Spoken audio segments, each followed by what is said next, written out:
Kremlin says Wagner private mercenary group was never a legal entity.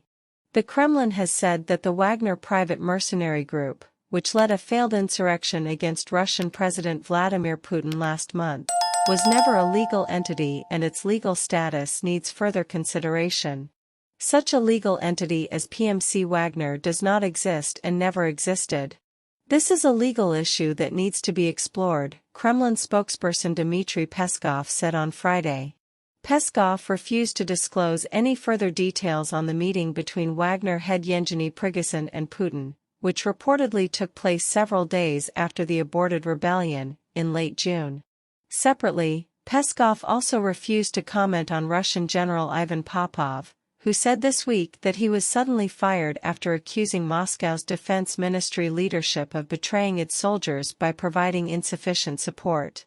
Peskov said Popov's dismissal is a military topic for the Ministry of Defense to comment on. CNN's Tim Lister and Anna Chernova contributed reporting. Russia's Duma votes for law to ban gender reassignment surgery as crackdown on LGBTQ rights continues amid war. The Russian State Duma, or lower house of parliament, has voted in favor of a new law banning nearly all medical help for transgender people, including gender reassignment surgery, as Moscow clamps down on free speech and human rights amid the war in Ukraine. The bill, which had its third and final reading on Friday, prohibits doctors from conducting gender reassignment surgeries, except in cases related to treating congenital physiological anomalies in children. It also restricts registry offices from amending official documents based on medical certificates of gender change. The law must still be approved by the Federation Council and signed by President Vladimir Putin before it comes into force. Russia's first transgender politician, Yulia Alyoshina, told CNN the bill was a real genocide of transgender people.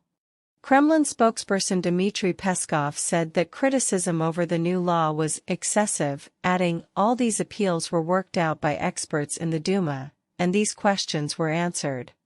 Putin has toughened anti-LGBTQ legislation in recent months, in measures that seem to be closely intertwined with the ongoing descent on the political and human rights activity in Russia.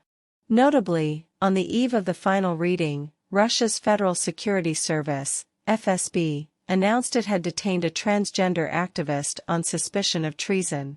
The FSB alleged that the activist, a Russian citizen from the Oryol region, supported the armed forces of Ukraine by providing financial assistance through a donation to the independent human rights monitoring group OVD-Info.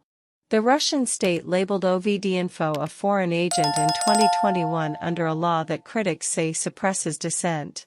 The group has continued to document alleged rights abuses inside Russia and expanded its mandate to help anti-war protesters following Russia's full-scale invasion of Ukraine.